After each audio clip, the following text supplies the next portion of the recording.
Hi mommies, welcome to Mom Live. Mommies, today I am going to show you 7 dinner recipes for 8 to 9 month old kids, which my kids also had when they were 8-9 month old. So all are wonderful dishes, very nutritious, easy to make, avoids colic, indigestion and helps babies to sleep tight so that you can have a peaceful night. At the same time, less time consuming too. In fact, dads can also cook it. But before that, please like and subscribe to my channel for all the latest videos on smart, real-life parenting tips, child upbringing and family concerns. Mommies, I've learned most of the things from my mom and she taught me a wonderful lesson when I became a mother, which today I want to share with all of you, which is adapt your child to your lifestyle and you don't adapt to their lifestyle. And this formula has really helped me in my entire journey of motherhood till now. For starters, my kids eat what we eat and they are 2.4 years old only. I don't cook separate food for them. Separate food was cooked for them till 1.2 to 1.3 years only. After that, I used to mash the vegetable little bit which we cooked for us and give them. Initially they resisted, but now they eat whatever we eat. I've seen a lot of moms making separate food for their kids. So mommies, start developing habits now to avoid hassle in future. Also, when they have a lot of food choices, they throw a lot of tantrums to eat. Considering this,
So parents, few important points about dinner.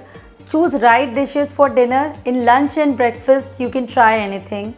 Since generally during daytime kids have tummy time, but in night if you will give anything heavy to babies, or if a breastfeeding mom have anything heavy, then the babies might have colic, gas, and they might become little cranky at night. Also, try to give dinner to babies maximum by 7 to 8 pm and after 20 to 30 minutes breast milk, and then make them sleep. So do try these recipes at home with your babies and share your experience in the comment section, and also share any topic on which you want me to make a video. Thanks for watching. Happy parenting.